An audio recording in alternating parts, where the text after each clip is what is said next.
Nous ouvrons nos Bibles dans les livres de 1 Roi au chapitre 18. C'est le texte que nous avons pris le dimanche dernier. Nous allons lire des petites parties. Et c'est sur ces deux fragments que nous baserons notre prédication de ce matin. 1 Roi chapitre 18. On va lire le verset 29. Et par la suite, nous lirons le verset 36 et le verset 37.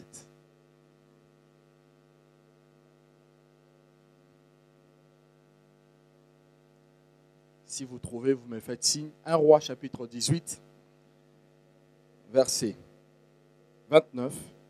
Et par la suite, nous lirons le verset 36 et le verset 37. On a trouvé? Je vais lire pour nous. Il est écrit: lorsque midi fut passé, ils, c'est-à-dire les prophètes de Baal et d'Astarté, prophétisèrent jusqu'au moment de la présentation de l'offrande. Mais la partie B, est-ce qu'on peut le lire tous ensemble? Mais il n'y eut ni voix, ni réponse, ni signe d'attention. Encore une fois, mais il n'y eut ni voix, ni réponse, ni signe d'attention. Le verset 36 et le verset 37, il est écrit: au moment de la présentation de l'offrande, Élie, le prophète, s'avança et dit: L'Éternel, le Dieu d'Abraham, d'Isaac et d'Israël, que l'on sache que tu es Dieu en Israël. J'aime cette parole. Et que je suis ton serviteur et que je fais toutes ces choses par ta parole. Réponds-moi, Éternel, réponds-moi, afin que ce peuple reconnaisse que c'est toi qui es Dieu et que c'est toi qui ramènes leur cœur. Et le verset 38, on va quand même les lire. La Bible dit que le feu de l'Éternel tomba et il consuma l'holocauste, le bois, les pierres, la terre, et il absorba l'eau qui était dans la fosse. Amen. Le dimanche dernier, l'homme de Dieu nous a parlé sur les 12 choses qui font en sorte que le feu de Dieu descende. Amen. Le verset 29, je ne vais pas revenir là-dessus, il a brossé l'aspect historique de ces textes. Je vais juste prendre ces textes pour baser ma prédication de ce matin. Le verset 29, nous avons tous ensemble lu que les prophètes de Baal ont prophétisé, ils ont fait des incisions, ils ont invoqué leur Dieu.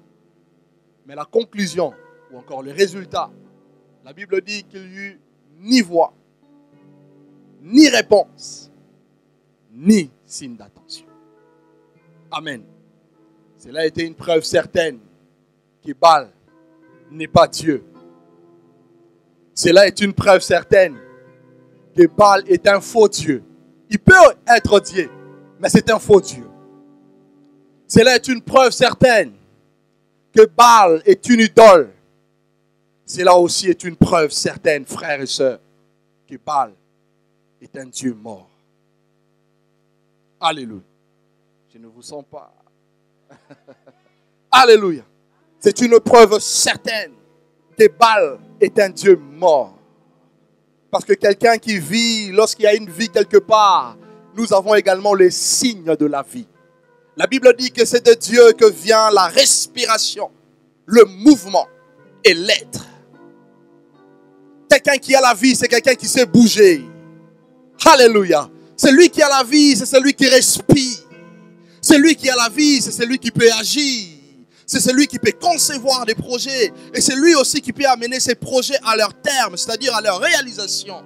Mais Baal, si réellement Baal était Dieu, Baal allait répondre à la prière de ses adeptes. Si réellement Baal était Dieu, Baal allait exaucer ses prophètes qui ont sacrifié, qui se sont sacrifiés. Ils ont même mis les marques, ils ont même fait des incisions sur leur corps afin de voir la réponse ou encore afin de voir leur Dieu leur exaucer. Mais le triste constat, c'est que il y a eu ni signe d'attention, il y a une réponse, il y a une voix. Et le Dieu que tu pries, frères et sœurs, ne s'appelle pas Baal. Il est vrai que tu vis peut-être, tu as comme l'impression que ton Dieu est Baal. Parce que tu as prié pour des sujets pendant plusieurs années. Il y a eu ni réponse, ni signe d'attention. Il y a eu ni réponse, ni voix de la part de Dieu, mais également ni signe d'attention. Mais ce matin, le Seigneur m'a envoyé te dire que le Dieu que tu pries n'est pas Baal. Lui, il répond à chaque prière qui monte au-dessus de lui. Et l'histoire nous raconte le verset 36 et le verset 37. La Bible nous dit, après avoir fait cette confrontation, les prophètes de Baal n'ont pas réussi leur mission. Alors c'était le tour d'Élie de démontrer si Dieu était réellement Dieu. Et lui aussi, il va faire la même offrande comme ses amis. Sauf que Élie va prier le Seigneur. Et la Bible nous dit, nous allons revenir en profondeur sur ce texte. J'ai dit, je vais bâtir ma prédication sur ça, ne vous inquiétez pas. La Bible nous dit, Élie a prié et le feu de Dieu est descendu. Et lorsque le peuple de Dieu a vu le feu, la Bible dit que le peuple dit certainement, c'est l'Éternel qui est Dieu. Et le fait que Dieu a fait descendre le feu du haut des cieux, cela était une preuve certaine que Dieu est vivant. Cela a été une preuve certaine, frères et sœurs, que Dieu est Dieu, mais également Dieu est vivant. Alléluia. La Bible nous dit que ce peuple qui a reconnu que c'était l'Éternel qui était Dieu, c'était des Israélites. Élie fit des prières. Il dit premièrement que l'on sache que tu es Dieu. Alléluia. Et deuxièmement que ce peuple reconnaisse que tu es Dieu. Savoir pour les incrédules, savoir pour les idoles, savoir pour les puissances qui doutent de la divinité et de la gloire de notre Dieu. Mais reconnaître c'est pour un peuple apostat. Reconnaître c'est pour un peuple incrédule, un peuple de Dieu qui a abandonné la foi. Et nous sommes arrivés à un temps où l'apostasie bat son plein. Il est écrit parce que l'iniquité se serait accrue. L'amour du plus grand nombre, qui n'est rien d'autre que l'amour de la vérité, disparaîtra dans le cœur des hommes. En face de nous, nous avons des gens qui ne croient pas. En face de nous, nous avons le Simon des magiciens. En face de nous, nous avons des Belzébul. En face de nous, nous avons des forces qui doutent de la divinité, de la grandeur de notre Dieu. Il faut qu'ils sachent que l'Éternel est Dieu. Mais aussi dans l'église, nous avons des incrédules. Mais aussi dans les églises, nous avons des personnes qui ne croient plus du tout à la vie de Dieu, qui ne croient plus du tout à Dieu, qui ne croient plus du tout à l'action de Dieu. Il faut que ce peuple reconnaisse que c'est l'Éternel qui est Dieu. Et le feu était un signe d'approbation. On nous l'a dit le dimanche dernier. Et le feu était une preuve, frères et sœurs, tangible de la manifestation de la présence de Dieu. Je disais que ce peuple était des Israélites. Ils connaissaient le Seigneur. La Bible nous dit dans Deutéronome au chapitre 6e et le verset 6. Écoute, ô Israël, l'Éternel ton Dieu est l'unique Dieu. Tu aimeras le Seigneur ton Dieu de tout ton cœur, de toute ton âme, de toute ta force, mais aussi de toute ta pensée. Ce peuple qui boitait de deux côtés, ce peuple qui était plongé dans l'apostasie, c'est un peuple qui connaissait l'Éternel. Mais cependant, ce peuple l'avait abandonné. Et le fait que Dieu avait répondu par le feu, il voulait tout simplement donner une preuve certaine à ce peuple qu'il était bien le vrai Dieu et qu'il était vivant. Alléluia. Exode chapitre 24, le verset 17. La Bible nous dit que l'aspect de la gloire de l'Éternel était comme un feu dévorant au sommet de la montagne, aux yeux de peuple, ou encore du peuple de Dieu, du peuple d'Israël. Le feu était une manifestation tangible de la présence de Dieu. Autrement dit, Dieu a donné des preuves à son peuple qu'il était bien vivant. Alléluia. Alléluia. Alléluia. Et en cette année nouvelle qui a commencé, tu te poses peut-être des questions. Qui est Dieu? Où est Dieu? Où se cache l'Éternel? Quand tu lis la Bible, tu te rends compte que ce que la Bible présente ou encore ce que la Bible dit est ta propre vie. c'est là, il y a une fossé, une grande fossé entre les deux. Mais je veux te dire que le Dieu que tu pries et le Dieu pour lequel tu as abandonné tes occupations pour venir rencontrer en ce lieu est bel et bien vivant. Actes des Apôtres, chapitre 1er, le verset 3. La Bible nous dit que Jésus-Christ, après avoir souffert de la croix, il apparut vivant aux apôtres et il leur donna plusieurs preuves et il leur parlait des choses qui concernent le royaume des cieux. Il faut que Dieu te donne de preuves, autrement tu ne croiras pas que Dieu est vivant. Il faut que Jésus te donne de preuves pour que tu croies en sa personne. Aujourd'hui, les chrétiens ne croient plus en Dieu. C'est pour cela que la Bible dit, quand le Fils de l'homme viendra, trouvera-t-il de foi? Et le Seigneur m'a dit personnellement que Dieu, en ces temps de la fin, souffre beaucoup. Non pour le monde, mais Dieu souffre pour l'Église. Parce que l'Église ne croit plus en Dieu. Parce que l'Église ne dépend plus de Dieu. Parce que l'Église a abandonné l'Éternel pour ce creuseur de citernes crevassées qui ne retiennent pas de l'eau. Alléluia. Parce que le monde est rentré dans l'église. Parce que la compromission est rentrée dans l'église. Parce que les frères et sœurs ne marchent plus dans la crainte de Dieu. Et le cœur de Dieu souffre beaucoup. Vous avez donné de la joie au cœur de Dieu lorsque vous vous êtes convertis. Mais la conversion, frères et sœurs, n'est qu'une étape qui nous amène vers le ciel. Il faut persévérer dans la sainteté. Il faut persévérer dans la vérité. Il faut persévérer quand même l'ennemi pourra nous attaquer. Quand bien même l'ennemi pourra nous persécuter. Frères et sœurs, il faut persévérer. Car Jésus a dit que c'est celui qui persévérera. C'est celui-là qui héritera le ciel. Ce n'est pas celui qui a la foi aujourd'hui et qui demain abandonnera la foi. Comme ce fut le cas de ces Israélites. Voilà pourquoi le feu était descendu pour leur donner une preuve certaine que c'était l'Éternel qui est Dieu. Alléluia. Voilà pourquoi le feu était descendu pour leur donner une preuve certaine que Dieu était réellement vivant. Et aussi les apôtres n'ont pas cru. Jésus est mort. Jésus leur a dit, ne vous inquiétez pas, détruisez ce temple, je vais le relever en 3 jours. Jésus est mort. Et qui ont passé du temps avec Jésus et qui ont compris la parole de Dieu et qui ont vu Jésus travailler. Mais malheureusement, eux aussi, ils sont tombés dans l'incrédulité. C'est pour cela que lorsque Jésus est revenu à la vie, la Bible dit que Christ leur apparut vivant. Non pas seulement il leur apparut vivant, il leur donna des preuves. Il leur donna des preuves. Il leur donna des preuves. Et il leur parlait de choses qui concernent le royaume de Dieu.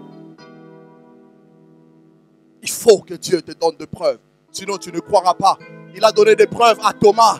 Il dit, heureux ceux qui croient sans avoir vu. Je t'ai dit qu'on t'a dit que j'étais ressuscité. Tu ne m'as pas cru, touche mes mains. Il faut que Dieu te donne des preuves. Autrement, ta foi va être compromise.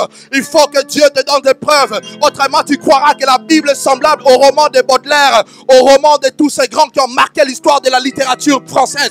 Il faut que Dieu nous donne les preuves qu'il est réellement vivant et qu'il est différent de Bouddha et qu'il est différent de Allah. Il est différent de tous ces dieux que nous traitons de faux dieux. Il faut que Dieu nous donne des preuves qu'il est vivant. Alléluia. Alléluia, alléluia. Et vous avez dans l'histoire, dans la Bible, plus tard après le prophète Élie, vous avez le prophète Élisée que beaucoup aiment. La Bible nous raconte qu'il y a eu un moment dans l'histoire de la Syrie, que voilà que le chef de l'armée du royaume de Syrie était malade, il était lépreux, du nom de Naaman. Et cette personne avait une Israélite dans sa maison.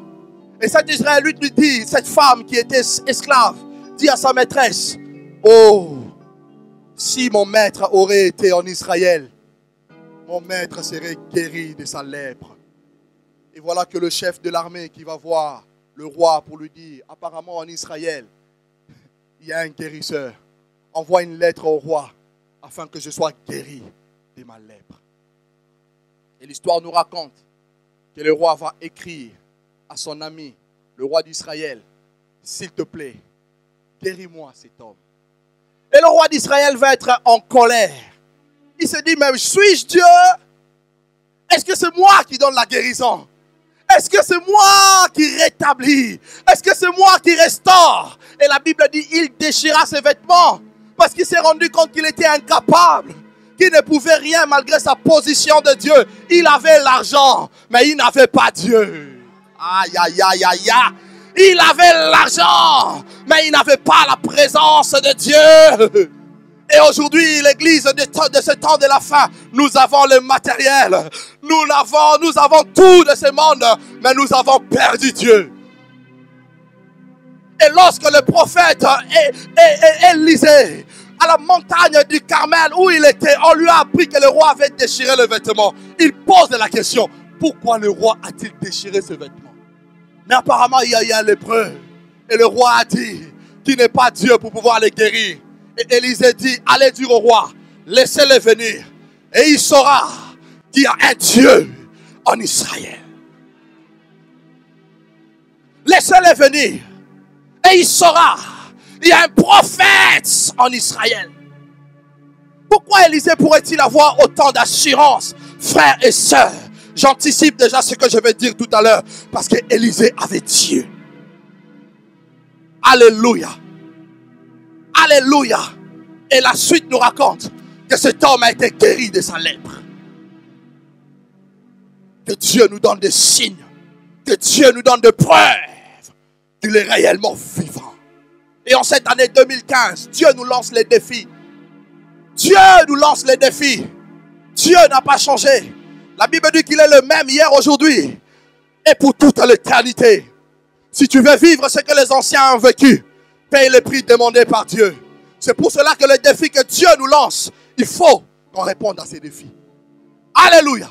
Il faut que Dieu nous donne des signes et des preuves qu'il est vivant. Mais quelquefois aussi les preuves peuvent être vraies. Mais Dieu n'est pas là. Alléluia.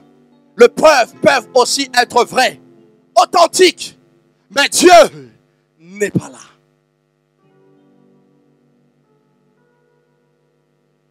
La Bible nous raconte l'histoire de Jacob et de Joseph. Ses frères l'ont vendu.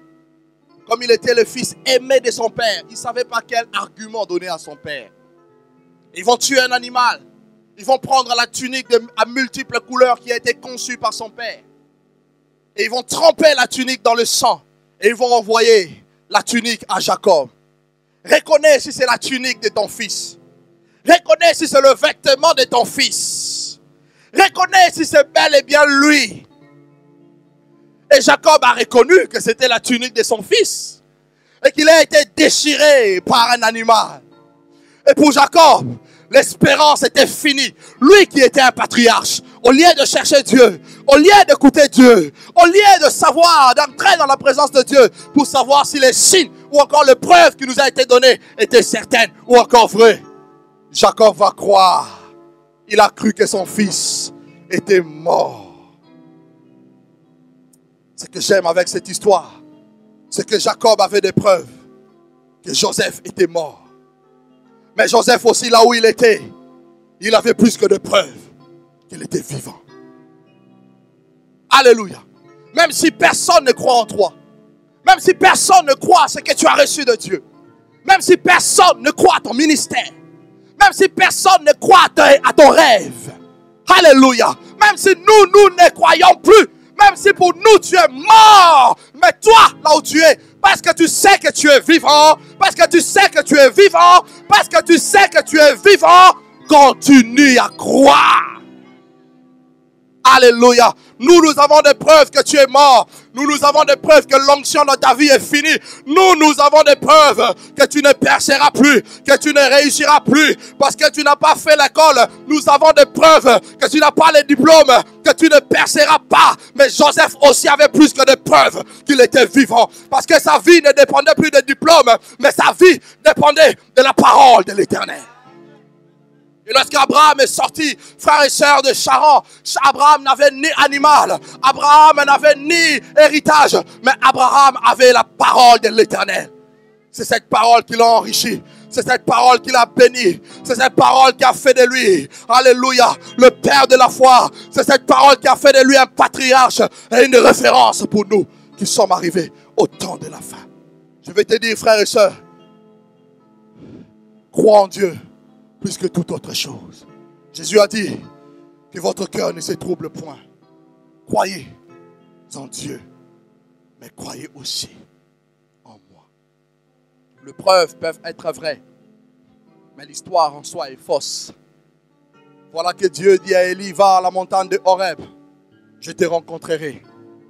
Élie s'en va pour rencontrer l'Éternel. La Bible dit qu'il y a eu un grand tremblement de terre.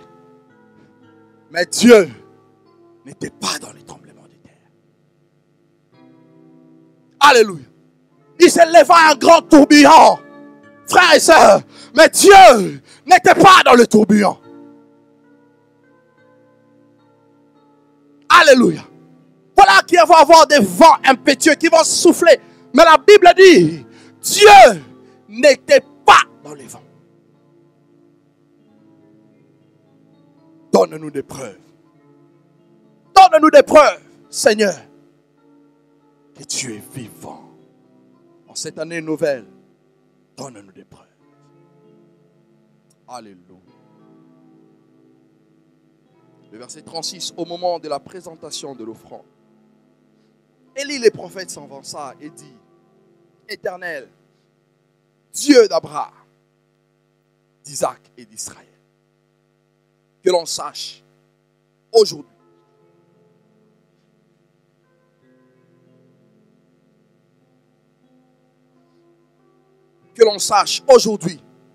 que tu es Dieu. Il dit aujourd'hui que l'on sache que tu es Dieu. Aujourd'hui, pas demain. Que l'on sache, que je sache que tu es Dieu. Frères et sœurs, nous vivons une vie chrétienne médiocre parce que nous ne savons pas qui est Dieu. Et Élie ne dit pas demain ou encore hier, parce que hier appartient à l'Éternel. Ce qui s'est passé, tu n'as pas le pouvoir de corriger ton histoire. Tu n'as pas le pouvoir de modifier ton passé. Ce qui est passé est passé. Voilà pourquoi la Bible dit, ne considérez plus les événements passés. Même si Dieu t'avait utilisé hier, tu as bien dit c'était hier. Cela fait partie du passé. Et l'apôtre Paul dit, oublions donc ce qui est en arrière. Je me porte et je me tourne vers ce qui est en avant. Ce qui est passé, nous n'avons plus le pouvoir sur le passé, frères et sœurs. Ce qui est passé est déjà passé. Et le futur est un mystère. Parce que personne ne sait ce qui va arriver demain ou encore dans quelques minutes. Cela appartient à Dieu. Et cela est réservé à Dieu et à Dieu seul. Et le prophète dit aujourd'hui, non pas demain, mais aujourd'hui, que l'on sache que tu es Dieu. Alléluia. Et lorsque Dieu se manifeste aujourd'hui, frère, ça veut dire quoi?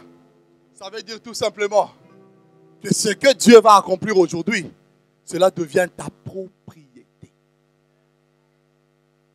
Aïe, aïe, aïe. Alléluia. Ce que le Seigneur va accomplir aujourd'hui, cela devient ma propriété. C'est pour cela que Jésus a dit une prière tautologique. Donne-nous aujourd'hui notre pain quotidien, notre pain de ce jour. Cela t'appartient. Aujourd'hui, non pas demain, mais aujourd'hui, que l'on sache que tu es Dieu. Alléluia. Oh, lorsque Dieu se révèle à nous, frères et sœurs, lorsque le Seigneur se révèle à nous en réalité, Dieu nous révèle son nom. Oh, vous ne m'avez pas compris. Lorsque Dieu se révèle à nous, en réalité, Dieu nous donne son nom. Autrement dit, Dieu nous donne le nom par lequel il s'engage à répondre à toutes tes questions, à toutes les réponses, toutes les fois que tu l'invoqueras par ce nom-là. C'est pour cela que le prophète David pourrait dire, dans le livre de Psaumes, au chapitre 9e, le verset 11, il dit que ceux qui connaissent ton nom se confient en toi, car tu n'abandonnes pas ceux qui te cherchent, ô Éternel. Ah, en réalité, aujourd'hui, nous avons besoin du nom de Dieu. Et la Bible dit, les choses cachées, Papa Samy, appartiennent à Dieu. Mais les choses révélées nous appartiennent. Donc lorsque Dieu me révèle son nom, ça veut dire quoi? Si aujourd'hui se révèle à moi au nom du Dieu qui guérit, toutes les fois que j'évoquerai le nom du Dieu guérisseur, la guérison se produira. En réalité, Dieu t'a donné l'identité et la propriété, l'attribut de ce nom-là. Tout dépend maintenant de toi. Comment tu vas utiliser ce nom? C'est pour cela que Élie a dit, Éternel, le Dieu d'Israël. cela devient ma propriété. Et parce que cela est devenu ma propriété, frères et sœurs, je peux aussi donner aux hommes cela. Car il est dit, on ne donne que ce que l'on a. Et le nom que Dieu me révèle, frères et sœurs, n'est rien d'autre qu'une partie de Dieu. Alléluia. Le nom que Dieu me révèle n'est qu'une partie de sa personne.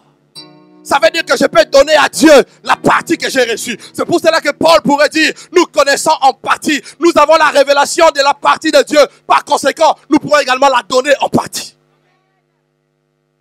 Alléluia. Alléluia. Une propriété. Ta propriété. Il faut que Dieu nous révèle son nom.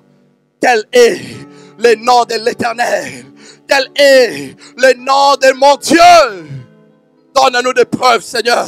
Donne-nous ton nom, afin que nous sachions comment t'adorer. Donne-nous ton nom, afin que nous sachions démontrer à cette génération perverse et corrompue que tu es Dieu. Alléluia. Alléluia. Alléluia. Et quand Paul dit que la création attend avec ardent désir la révélation du Fils de Dieu, en réalité, l'apôtre Paul voulait tout simplement dire, les hommes, ou encore les hommes qui habitent la terre, attendent avec ardent désir la révélation de ceux qui vont leur donner Dieu. Parce que le monde a besoin de Dieu. Frères et sœurs, alléluia, ne nous confions pas à ce que nous voyons. Le monde a besoin de Dieu. Ne vous fiez pas aux belles voitures que vous voyez, frères et sœurs. Les hommes ont besoin de Dieu. Et c'est pour cela que la création soupire. Parce que la création a besoin de Dieu. Mais malheureusement, la création ne trouve pas la personne qui va leur donner Dieu. Parce que nous ne connaissons pas le nom de Dieu. Alléluia. Alléluia. Et il dit, au verset justement 36, il dit Éternel, alléluia, j'aime cette parole.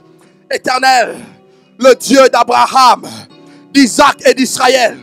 Élie connaissait le Dieu qu'il servait. Élie savait que si j'invoquais notre Dieu, le feu ne descendra pas. Il faut que j'appelle Dieu par son nom. Il faut que je l'appelle par son nom. Alors il se déplacera. Alors les anges viendront et le miracle se produira. Éternel, Dieu d'Abraham, d'Isaac et d'Israël. Et lorsque vous lisez la Bible, l'histoire, je vais aller vite parce que le temps ne m'attend pas. Lorsque vous lisez l'histoire, vous vous rendrez compte avec moi que Dieu s'est révélé à Abraham comme étant le Dieu tout-puissant. Il dit à Abraham, je suis le Dieu tout-puissant. Marche devant ma face et sois intègre. Et je te multiplierai à l'extrême. Je te multiplierai à l'extrême. Et de toi des nations sortiront. Des terrains de rois sortiront. Et c'est la même révélation que Dieu a donnée à Isaac. Dans le livre de Genèse au chapitre 26. Et c'est la même révélation que Dieu a donnée à Jacob, qui est devenu plus tard Israël. Dans le livre de Genèse au chapitre 35. Il dit à Jacob, je suis le Dieu tout-puissant. C'est pour cela que lorsque Élie devrait invoquer l'Éternel, parce qu'il a dit, ceux qui connaissent ton nom, c'est confié en toi. Élie sait que Dieu est tout-puissant. Dans l'histoire du monde, il n'y a que 2 fois où le feu est descendu. La première fois lorsque Dieu a détruit Sodome et Gomorrhe. La deuxième fois lorsque Élie a demandé à Dieu de faire descendre le feu. Comment un homme peut bouger Dieu? Comment un homme peut bouger le programme de Dieu? Comment un homme peut rentrer dans la volonté de Dieu et faire à Dieu des choses que Dieu n'avait pas programmées? Parce qu'il connaissait le nom de Dieu. Et le nom de Dieu, frères et sœurs, le Dieu d'Abraham, d'Isaac et d'Israël, porte aujourd'hui un nom. Lorsqu'il s'est révélé à Moïse, Moïse lui pose la question, qu'est-ce que je dirai? Qu'est-ce que je vais dire à mes frères et sœurs? Parce que toi, tu m'envoies. Dieu lui dit, va leur dire que le Dieu d'Abraham, d'Isaac et d'Israël m'est apparu. Et Moïse dit, Seigneur, ils ne me croiront pas. Quel est ton nom? Dieu lui dit, mon nom est Jésus. Il ne conjugue pas son nom au passé, frères et sœurs. Il ne conjugue pas son nom au passé. Il dit, mon nom est je suis. C'est pour cela qu'Élie pourrait dire, aujourd'hui, parce que le Dieu d'Abraham, d'Isaac et d'Israël s'appelle je suis. Alléluia. Alléluia. Que l'on sache aujourd'hui que tu es Dieu. Et Jésus-Christ, frères et sœurs, Jésus-Christ, les prophéties ont été données sur sa personne. La Bible nous dit dans Ésaïe chapitre 9, un enfant nous est né, un fils nous a été donné, et la domination va reposer sur son épaule. On l'appellera lui admirable, conseiller, Dieu vivant, Père éternel, prince de la paix, le roi éternel. Mais plus tard, le même Ésaïe va dire, alléluia, voici, la Vierge deviendra enceinte, alléluia, elle enfantera un fils, on l'appellera le nom d'Emmanuel, qui veut dire Dieu parmi vous. Et lui-même arrivant sur la terre va dire dans Jean chapitre 8 à partir du verset 51, votre père Abraham a vu mon jour et il a tressailli. Et on lui pose la question, quand est-ce qu'Abraham a vu ton jour? Tu n'as même pas 50 ans, tu es tellement prétentieux. Il dit, avant que Abraham ne soit, moi je suis. Donc le nom de Dieu aujourd'hui, c'est le nom de Jésus que tu célèbres.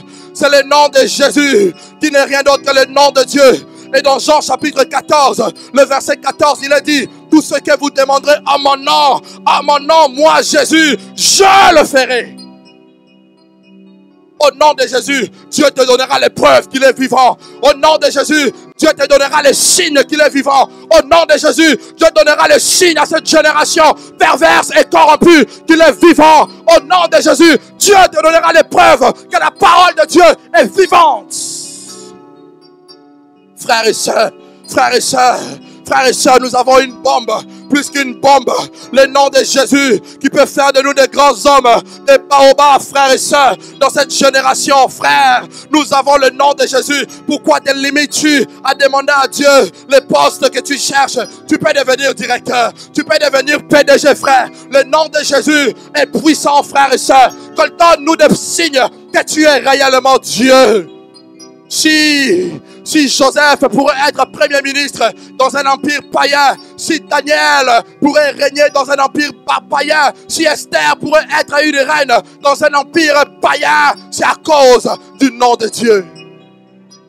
Ne limite pas le Seigneur. Je ne connais pas ton problème. Je ne connais pas ta situation. Je ne connais pas ce qui pèse sur toi. Mais je veux simplement te dire ce matin, Dieu est capable de te donner des signes qu'il est réellement vivant. C'est Baal qui ne répond pas. C'est Baal qui ne parle pas. C'est Baal qui ne donne pas de signes d'attention. Mais Dieu, le Dieu que je nous parle, frère, le je suis, te donnera des signes qu'il est vivant. Et en cette année qui commence, frères et sœurs, dis-toi que tu peux voir Dieu. Dieu n'est pas seulement le Dieu d'Élie. Il n'est pas seulement le Dieu de Moïse. Il pourrait prendre Esther. Esther était une femme normale parmi plusieurs. Et Esther est devenue la reine. C'est pour cela que nous aussi, nous devons briser les mauvaises mentalités que nous avons. Aujourd'hui, si je deviens conseiller de François Hollande, tout le monde va dire que j'ai touché.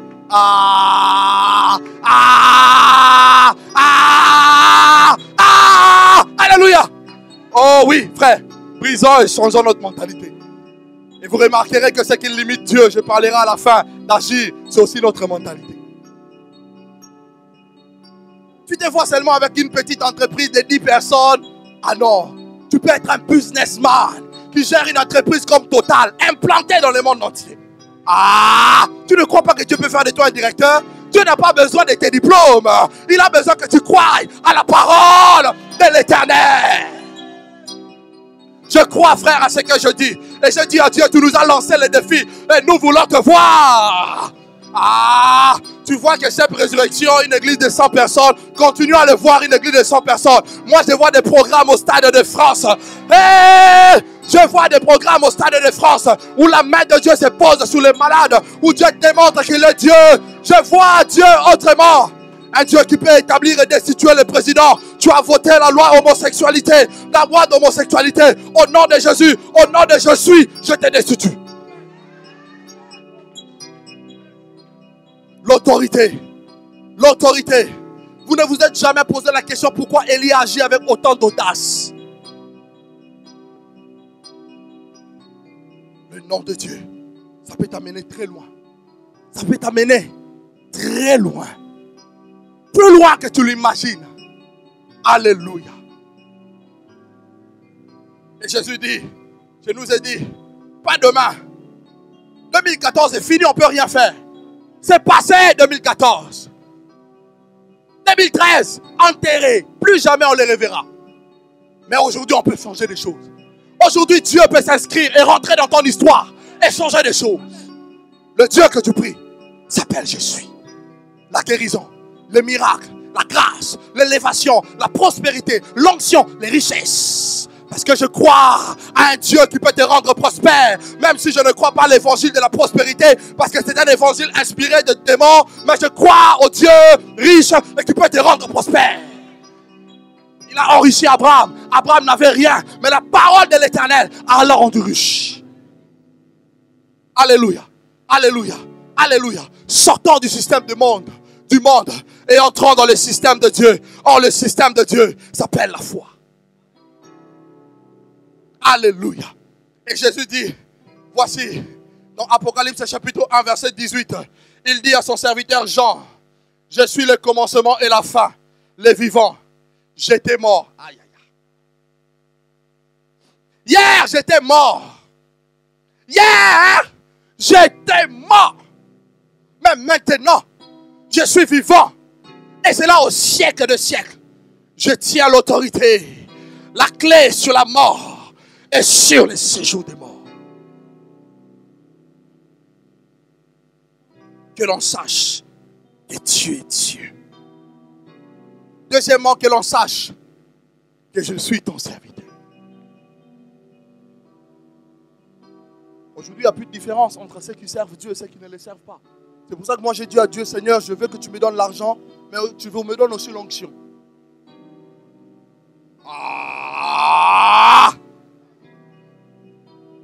Je veux que tu nous donnes les richesses matérielles, mais que tu nous donnes aussi l'onction. La Bible nous parle des 3 types d'onction. L'onction sacerdotale, l'onction prophétique et l'onction royale. Je vous pose la question parce que vous me regardez avec des yeux incrédules. Avez-vous déjà vu un roi pauvre? Même le pays le plus pauvre du monde, le président de ce roi, de ce pays, tu dois continuer à croire seulement à l'onction prophétique et à l'onction sacerdotale. Moi, je prends toutes les onctions au nom de Jésus. C'est pour cela que nous pourrons dire que nous ne serons plus pauvres au nom de Jésus. Je ne serai plus pauvre au nom de Jésus. Je ne serai plus pauvre au nom de Jésus. Oh yes. Parce que c'est l'onction qui nous introduit dans les sphères de grands. La Bible dit, dans la sphère, de grands, la Bible dit que le présent d'un homme élargit ses voies et lui donne accès dans la cour de grands. Et nous, notre présence, c'est les arts de l'esprit. Notre présence, c'est l'onction du Saint-Esprit. L'onction qui nous inspire, l'onction qui nous parle, l'onction qui nous donne, qui nous montre le chemin. Dieu a dit à David, je t'instruirai et je te montrerai la voie que tu dois suivre. Je te conseillerai et j'aurai les regards fixés sur toi. Pourquoi? Parce que je veille pour que tu réussisses. C'est moi qui t'ai inspiré cela. J'ai les regards fixés sur toi parce que tu dois réussir. Quelle honte que tu dois amener au royaume des cieux. Dieu n'aime pas les gens qui échouent. Dieu n'aime pas l'échec. Je nous dis la vérité. Lisez la Bible. Dieu n'aime pas l'échec. Donc si tu étais là, tu croyais quelque part à l'échec, tu avais une dose de foi par rapport à l'échec, il faut que tu sois délivré au nom de Jésus-Christ. Jésus n'aime pas l'échec. Jésus n'aime pas la bassesse. Il dit, je ferai de toi la tête et non la queue. Il dit l'Éternel, si tu obéis à la voix de l'Éternel ton Dieu, l'Éternel ton Dieu te donnera de la supériorité sur toutes les nations. C'est pour cela qu'on dit de Daniel qu'il avait l'esprit supérieur.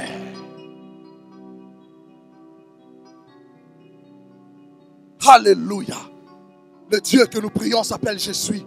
Les chrétiens, nous sommes frustrés parce qu'on ne croit pas que Dieu peut nous bénir. On ne croit pas que Dieu peut nous sortir de cette misère. Nous ne croyons pas. Parce que nous croyons au système, nous fonctionnons par rapport au système du monde. Fonctionnons par rapport au système de Dieu. Regardez ce que Jésus dit. Les oiseaux du ciel ne travaillent pas. Ils ne s'aiment pas. Mais cependant, Dieu sait qu'ils doivent manger. Lorsque l'heure de manger est arrivée, Dieu sait que eux là, ils doivent manger. Et le Père dit, toutes ces choses, ce sont les païens qui le cherchent. Regarde l'énergie que tu dépenses pour chercher l'argent. Tu n'as jamais trouvé satisfaction. Alors maintenant en 2015, nous tournons, nous faisons un angle à 190 degrés. Maintenant nous allons chercher Dieu. Nous allons chercher Dieu. Et la Bible dit, cherchez prioritairement le royaume de Dieu. Et le reste. Alors parce que nous allons chercher Dieu. Le reste, le mariage, la bénédiction, les voitures, tous les restes. Dieu dit, nous serons donnés. Et quand on donne, regardez quand vous donnez un enfant. Est-ce qu'un enfant fait un effort? toi, continue à faire l'effort. Nous, on a connu le Dieu qui s'appelle Jésus. Alléluia. Alléluia. Alléluia. Alléluia. Je suis. Et son nom, c'est Jésus. Jésus peut te donner de l'intelligence pour que tu réussisses.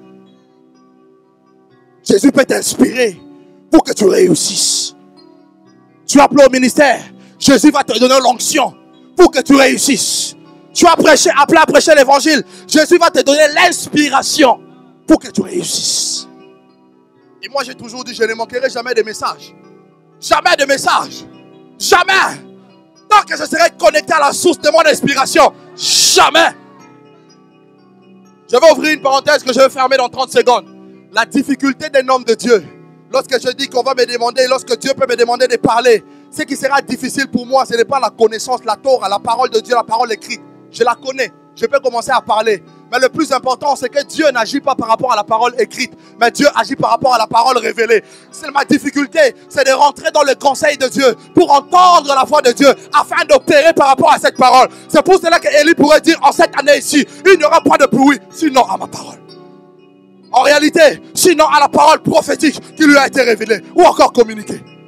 Donc la difficulté que toi et moi nous pourrons rencontrer, frères et sœurs, ce n'est pas par rapport à la parole écrite, mais c'est par rapport à la parole révélée.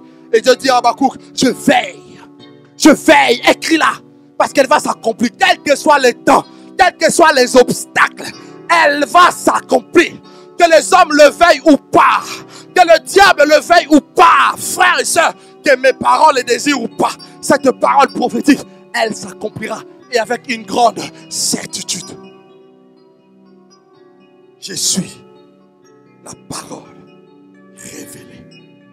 Alléluia. Et en tant que serviteur, nous faisons ce que Dieu veut. Et il dit que l'on sache aussi que je suis ton serviteur. C'est-à-dire, je fais ce que toi tu veux. Frères et sœurs, je vais vous donner peut-être un principe biblique que vous connaissez ou encore que vous ignorez. Toutes les fois que nous faisons la volonté de Dieu, nous voyons l'inimaginable de la part de Dieu. Alléluia. Alléluia. Et Jésus a dit, Dieu a dit au travers de la bouche du prophète Malachie, vous allez voir désormais la différence entre ceux qui craignent Dieu et ceux qui ne les craignent pas. Et 2015, c'est une année où Dieu va marquer la différence entre ceux qui les craignent et ceux qui ne les craignent pas. Mais aussi entre ceux qui servent Dieu et ceux qui ne les servent pas. Donc, toi cherche à voir doublement la différence. Il ne faut pas seulement craindre Dieu, mais il faut aussi le servir pour avoir 2 fois la différence. Et Moïse a dit, comment le peuple sera-t-il certain que tu es avec nous? Comment le peuple connaîtra que tu es vivant? Ne seras-tu pas lorsque tu marcheras toi-même avec nous et que tu nous distingueras? Frères et sœurs, Jésus est venu pour nous distinguer. J'insiste encore. Ce n'est pas question de diplôme, de l'école par laquelle on est passé, ni de l'école théologique qu'on a fait. Cela dépend de la parole de Dieu et de l'obéissance que nous avons à la voix de Dieu. Alléluia. Et Jésus dit que celui qui me sert, le Père l'honorera. Dieu s'engage à honorer tous ceux qui le servent. Même si hier tu n'as rien vu, avant-hier tu n'as rien vu, 10 ans tu n'as rien vu. Frères et sœurs, c'est toi qui as oublié les sacrifices que tu as fait. Dieu n'oublie en aucun cas le sacrifice que nous faisons pour sa cause. Un jour Dieu se lèvera et Dieu t'étonnera. Jésus dit que le Père me montrera encore de grandes choses afin que vous soyez dans l'étonnement.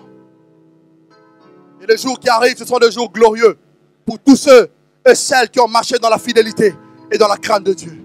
Je peux le dire par l'inspiration de la parole de Dieu. En se basant sur la parole de Dieu, je peux le dire, des jours qui arrivent, ce sont des jours glorieux. Il faut souscrire sa vie à la vision de Dieu et accepter de marcher selon le système de Dieu, qui est la foi. Et troisièmement, il dit, et que j'agis selon ta parole. La parole qui est la source de notre foi. Plus tu lis la parole de Dieu, plus tu la médites, la foi véritable, la foi pure, la foi en la personne de Dieu naît dans ton cœur. Et l'apôtre Paul a dit dans Romains au chapitre 10e, c'est un verset que nous avons mémorisé, au verset 17, que la foi vient de ce que l'on entend, et ce que l'on entend vient de la parole de Dieu. Si nous nous appliquons à agir selon la parole de Dieu, frères et sœurs, Dieu nous donnera des preuves certaines qu'il est vivant. Deuxièmement, et Dieu ne peut pas agir, laissez-moi ouvrir une parenthèse, là où les hommes n'ont pas la foi. C'est pour cela qu'il savait qu'il était Dieu, qu'il est Jésus, qu'il est tout puissant. Il le sait jusqu'à aujourd'hui. Mais lorsque tu viens devant de lui, il te pose d'abord la question, que veux-tu que je fasse? Il faut d'abord croire à la demande que tu veux la soumettre pour que Dieu agisse. Que veux-tu que je fasse? Et Hébreu nous dit, sans la foi, il est impossible d'être agréable à Dieu. Car il faut que celui qui s'approche de Dieu croit que Dieu existe. Et que Dieu est le rémunérateur. En d'autres mots, et que Dieu donne des preuves certaines à tous ceux qui s'approchent de lui. C'est pour cela qu'aucun homme ne peut chercher Dieu et sa vie demeurer la même. Regardez-moi, peut-être vous ne me connaissez pas parce qu'on n'est pas de la même famille. Je peux vous dire la vérité. Personne ne peut chercher Dieu et sa vie demeurer la même. C'est impossible. Il y a quelque chose qui s'est passé sur ma vie. Il y a quelque chose qui s'est passé dans ma vie. Il y a quelque chose que je ne peux pas vous expliquer qui s'est passé dans ma vie. Ma vie a été marquée par la personne de Jésus. Alléluia. Personne ne peut s'approcher de Dieu et demeurer la même personne. Impossible. Même si hier il y avait des chaînes, on avait dit que dans cette famille-là, personne ne se mariera. Parce que toi tu t'approches de Dieu. Dieu s'occupe de tes chaînes. Dieu s'occupe de tes chaînes pour les briser, te rendre libre et faire refléter son nom au travers de ta vie. Cherche Dieu de tout ton cœur, frères et sœurs. Cherche Dieu et soumets ta vie à la parole de Dieu. Deuxièmement, parce que la parole de Dieu est la source de la puissance de Dieu. Dieu ne fait rien sans sa parole. Hébreu nous dit que Dieu soutient toutes choses par sa parole toute puissante. Il a dit à Abraham, je rendrai ton nom grand. Il a parlé et les choses sont arrivées à leur accomplissement. Il a dit que la lumière soit, que la lumière soit, et la lumière fut. La force de la parole de Dieu. Troisièmement, pourquoi la parole? Frères et sœurs, la parole nous révèle les pensées et les voies de Dieu. La Bible dit que mes pensées ne sont pas vos pensées et mes voies ne sont pas vos voies. Et autant les cieux sont élevés au-dessus de la terre, autant les pensées de Dieu sont élevées au-dessus de nôtres, autant les voies de Dieu sont également élevées au-dessus de nous. Et le prophète Isaïe a dit, ce que tu as conçu, tu l'exécutes. Or, on conçoit par la pensée. On dirait vous ne montez pas avec moi. On conçoit par la pensée. Ce que tu as conçu, tu l'exécutes. Et ce que tu as dit, tu le fais. La parole de Dieu. Voilà pourquoi Élie pourrait dire que je fais toutes choses d'après ta parole. Quatrièmement, parce que la parole oblige Dieu à agir. Dieu est esclave de sa propre parole. Dieu est esclave. Oh, dis à ton voisin. Je vais prêter un peu l'expression du pasteur. Dis à ton voisin que Dieu est esclave. Dieu est esclave. Mais tu ne parles pas bien. Il t'a pas bien entendu. Dieu est esclave. Dieu aussi est esclave. Mais Dieu est esclave à sa parole. Jérémie chapitre 1 verset 12. La Bible dit, je veille sur ma parole. Dieu veille sur sa parole pour l'accomplir. Cinquièmement, parce que la parole c'est Dieu lui-même. Alléluia. La parole c'est Dieu lui-même. La parole, frère Sylvain, c'est Dieu lui-même. Quelle grâce! C'est pour ça qu'il pourrait avoir l'audace que j'agis selon la parole de Dieu. Que l'on sache que Dieu est Dieu. Nous voulons agir selon la parole de Dieu. Et j'avais déjà anticipé en disant, il ne s'agit pas seulement de la parole écrite. Parce que Paul dit, la lettre tue. Mais l'esprit, lui, vivifie. Il ne s'agit pas seulement de la parole écrite, mais il s'agit aussi de la parole prophétique.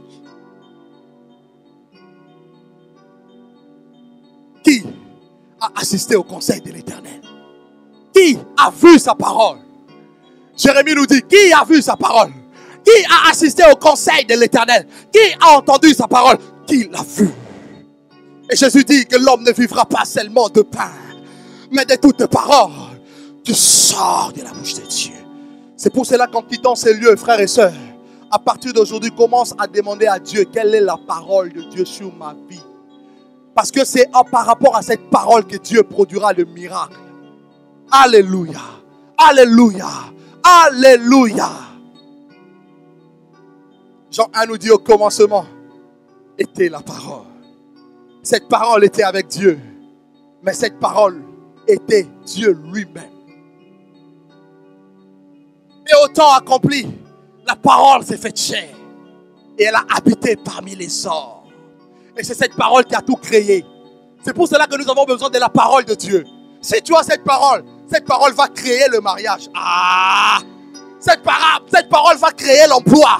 Même s'il y a la crise économique, cette parole va créer l'emploi. Non pas seulement ça te crée l'emploi, mais cette parole te positionne. Même s'il y a la crise de la parole en ce temps, comme au temps de Samuel, la parole de Dieu était rare. Cette parole va te révéler toujours les secrets les plus intimes de la personne de Dieu. Et cette parole te fera lire les temps. Et tu prêcheras la parole de Dieu par rapport au signe des temps de la fin. Pour dire, répentez-vous donc, Église, car le bout est à la porte. Cette parole te lèvera. Cette parole changera ta destinée. Cette parole modifiera ton histoire. Le problème n'est pas ce que tu as vécu. Le problème, c'est la rencontre que tu peux faire aujourd'hui, qui peut révolutionner ton destin. Tout dépend de ta foi et de ta conception de Dieu. Même si mes parents sont pauvres, j'aime bien l'expression du milliardaire Bill Gates. Il dit, si tu nais pauvre, ce n'est pas ton problème. Mais si tu meurs pauvre, c'est ta responsabilité. Mais moi, je ne vais pas m'attarder sur la pauvreté, parce que ça, ce n'est qu'un aspect de la gloire de Dieu. Donc même si je suis né dans une famille qui n'a pas de renom, une famille compliquée, bouleversée, même si on a vécu des galères terribles, le plus important, c'est aujourd'hui. Parce que je sais qu'aujourd'hui peut modifier mon histoire. Les gens ne viendront plus demander d'où vient-il, comme on a demandé de qui est-il fils. Non! Les hommes vont regarder la renommée et la gloire que l'onction t'apporte. Ils vont oublier ton histoire. La preuve, vous m'entendez parler, vous ne savez même pas d'où je viens. Alléluia! Vous ne savez pas d'où je viens, par quelle galère je suis passé, mais vous voyez l'onction. Vous voyez l'onction. Vous voyez la parole de l'Éternel. C'est la puissance du Dieu que j'appelle je suis, qui peut changer le destin, l'histoire d'une vie. Il est rentré dans la vie de Moïse. Moïse qui était écarté, Moïse qui était perdu. Il est rentré dans sa vie et il a écrit une histoire avec lui. Il est rentré dans la vie d'Abraham, lui qui était un idolâtre, qui priait le Dieu babylonien. Il a changé l'histoire d'Abraham en père de la foi. Il peut aussi rentrer dans ta vie et changer l'histoire de ta vie. Alléluia. Alléluia. Le Dieu que nous prions, Jésus, s'appelle Tout-Puissant. Jean 2 le définit comme étant les bâtisseurs. C'est lui qui bâtit. Il dit d'ailleurs dans Ésaïe, le tien rebâtiront sur les anciennes ruines. Ce qui a été cassé et brisé, Dieu permet à ce que nous pourrons reconstruire là-dessus. Jean 3 l'appelle le Sauveur. Il nous amène aussi le salut. J'aime le mot salut parce que dans le salut, il y a tout. La délivrance, parce que les chrétiens aiment beaucoup la délivrance. Est-ce que dans cette église, on pratique la délivrance? Si on ne pratique pas la délivrance, je ne viens pas. Non. Dis, est-ce que dans cette église, Jésus est là? Parce que si Jésus est là, la délivrance est un acquis. Oh! Est-ce que dans cette église, il y a des beaux frères? Qu'il y ait des beaux frères ou pas, nous, on a besoin de la parole de l'Éternel. Ah oui. Ah oui. Qu'il y ait des belles sœurs ou pas dans l'église, nous, on a besoin de la parole de l'Éternel parce que la parole va amener la sœur. La parole va amener les frères au nom de Jésus. Pierre a péché toute la nuit, frère. Il n'a rien vu. Jésus lui dit, avance un peu en pleine eau. Maintenant, jette le filet. Oh, la parole pleine d'onction, la parole attire. L'onction attire. Ça a attiré tous les poissons. Donc tu as besoin de la parole de l'Éternel pour que cela t'attire la bénédiction, l'onction, l'élévation, mais aussi les postes que tu veux. Pourquoi dans l'église il n'y a que des smicards? Nous devons avoir des directeurs, des avocats, des médecins, des hommes qui vont aussi influencer la société, mais aussi des prédicateurs de feu qui vont marquer l'histoire, par la puissance de Dieu. Alléluia. Alléluia. La parole de l'Éternel. Cette parole va tout créer. Ah! Cette parole, frère, je vous dis la vérité. Moi, quand je voulais me marier, j'avais pas l'argent. J'ai dit à Dieu, Seigneur, ça va être compliqué. Dieu m'a dit, petit, tais-toi. Tu vas te marier par ma puissance. Je peux vous assurer, ma femme, elle est là. Ma famille est là. Je me suis marié par la puissance de Dieu. Je n'avais même pas de travail quand je me suis marié. Donc, il y a un responsable, quelqu'un qui va donner sa fille à un monsieur qui n'a même pas de travail. La parole de Dieu, elle va tout créer, cette parole. Frère, je veux que tu écoutes la parole de Dieu. Je veux que tu l'écoutes, frère, afin que ta vie change. Ça ne sert à rien que je fasse le show comme ça, là. Non, je suis venu te dire que ta vie peut changer. Le mari qui est parti, arrête maintenant de s'inquiéter. Ne s'inquiète même plus pour lui. Maintenant, il dit, ok. Maintenant, je vais entendre la parole de Dieu. Cette parole va le ramener. Il va revenir ici, là. Ici, il va revenir parce qu'il a dit que personne ne sait pas ce que Dieu a joint.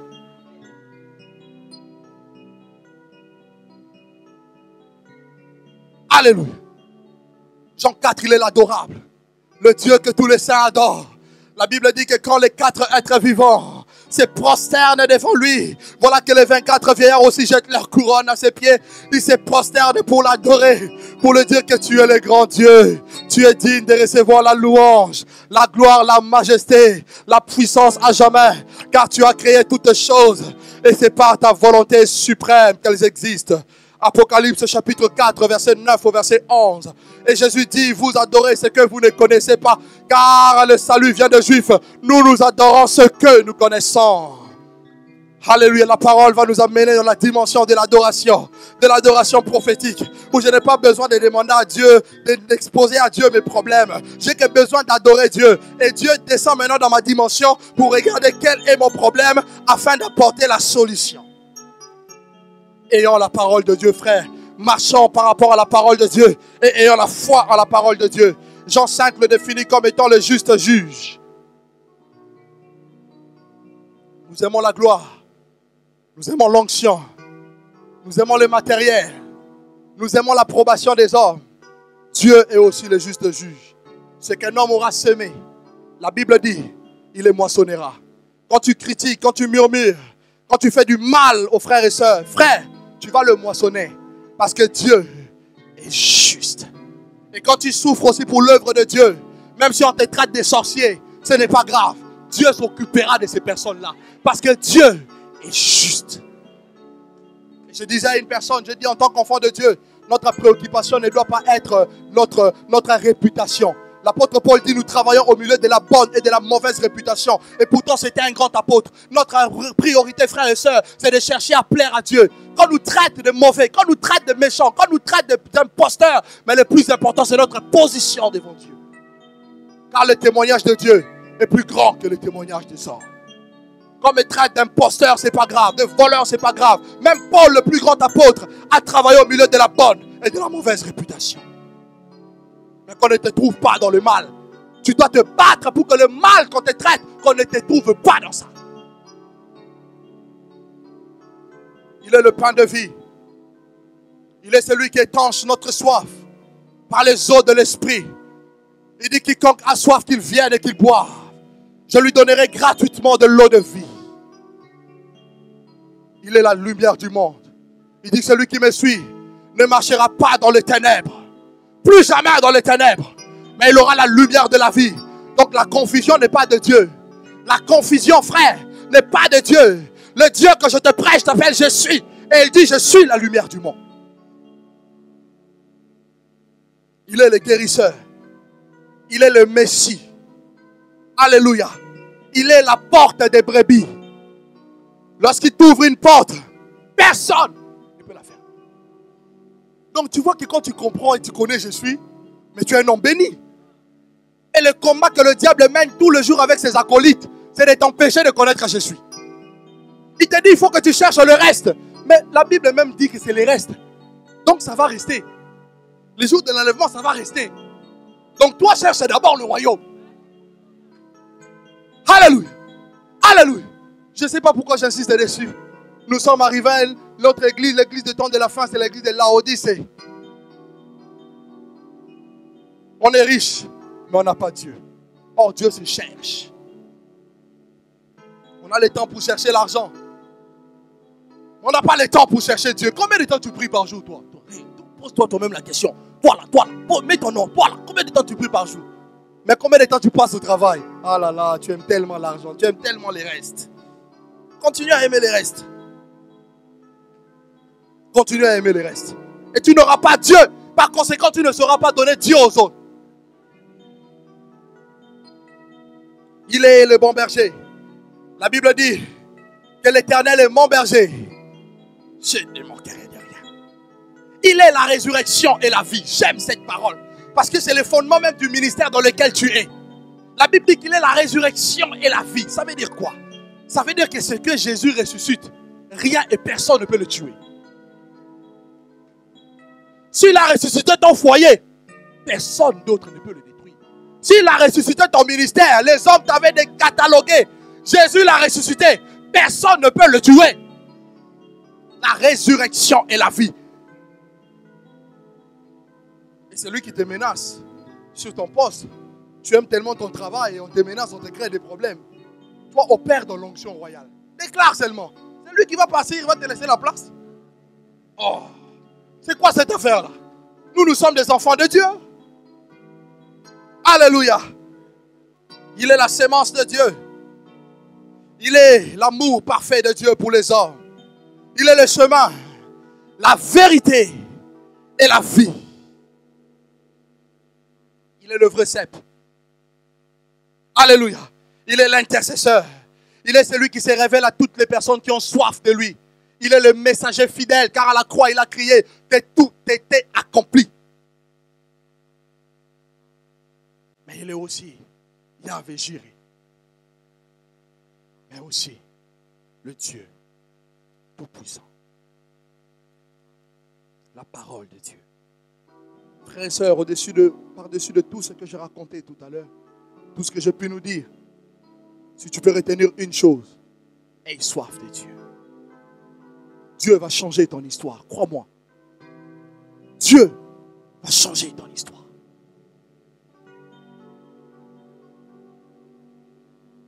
Je peux te parler prophétiquement de la part de Dieu. Moi, j'aime bien la parole de Dieu.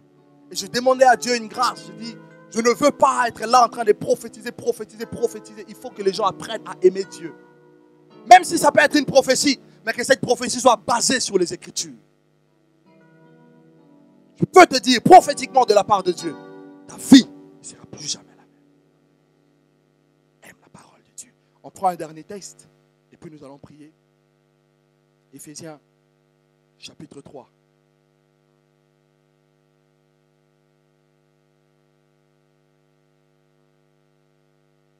Le verset 20. Oh, j'aime beaucoup cette parole. Éphésiens chapitre 3. Le verset 20. Il est écrit: Or, à celui qui peut faire, par la puissance qui agit en nous, infiniment, au-delà de ce que nous demandons et pensons. Pour vivre ces choses, frères et sœurs, il faut une intimité avec la personne de Dieu. Seul le Saint-Esprit peut te permettre d'entendre clairement la parole de Dieu pour ta vie. Ne passe plus ton temps à ne rien faire. Ne passe plus ton temps. Cherche à connaître pourquoi tu vis. Pourquoi Dieu t'a créé. Pourquoi tu remplis cet espace. Autrement, la Bible d'ailleurs le dit, que tout arbre qui ne porte pas de fruits, Dieu va le couper. C'est pour ça que vous voyez des gens, d'autres personnes, ils meurent à 34 ans, à 35 ans. Mais ils ne servent à rien, excusez-moi pour le mot. Ils ne servent à rien pour Dieu. Et ils occupent l'espace inutilement. Et si le démon vient le tuer, Dieu donne la permission au démon. Prends-le, parce qu'ils ne servent à rien. Ne te retrouve pas dans ces cas-là. Nous sommes appelés à accomplir de grandes choses. Moïse est mort à 120 ans. Noé est mort à plus de 800 ans, frères et sœurs. Nous ne mourrons pas maintenant. Mais si tu ne prends pas conscience de ce pourquoi Dieu t'a créé et de ce pourquoi tu as cru, frères et sœurs, la mort peut t'attraper. C'est pour cela que je dis, même si je suis dans un avion, je dis, Monsieur Révélation est ici. Donc je ne mourrai pas. Bouge comme tu veux, mais Monsieur Révélation est ici. Parce que moi j'ai la révélation de ce que je dois accomplir dans le monde. Donc mon temps n'est pas encore arrivé. Mon temps n'est pas arrivé, donc je ne partirai pas. Donc tu peux parler à la mort et lui dire à la mort, va-t'en. Mais si tu occupes le temps et l'espace inutilement, qu'est-ce que Dieu peut faire pour toi? Cherche à connaître la parole de Dieu. Et seul le Saint-Esprit est capable de te révéler cela. Je parlais des entreprises. Je parlais de l'influence dans le monde. Pourquoi? Parce que nous limitons Dieu. J'ai vu une scène qui m'a beaucoup touché. Il y a eu un attentat en France. Je ne vous informe rien. Le président a reçu tous les chefs religieux. Mais je n'ai pas vu le représentant des pasteurs.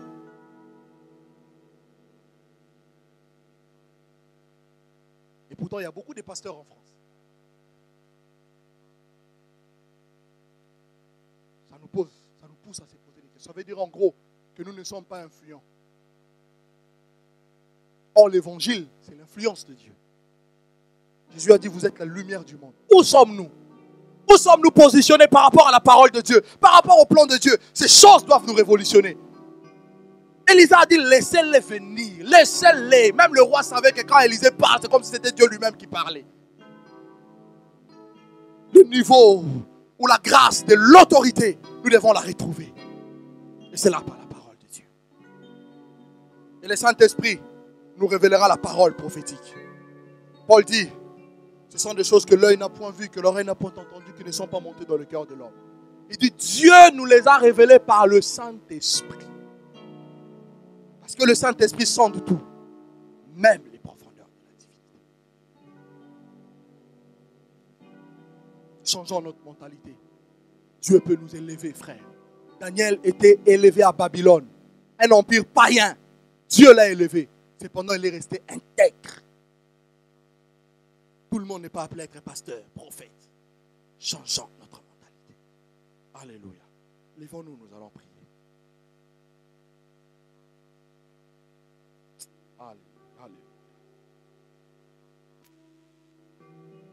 Dis à Dieu, j'ai entendu ta parole. Je veux que cette parole devienne une vie en moi. Donne-moi les preuves que tu es vrai. Donne-moi les preuves que la Bible existe réellement. Donne-moi les preuves que tu es vivant. Donne-nous les preuves. Seigneur Dieu Tout-Puissant. Parle-lui, parle-lui. Commence à lui parler.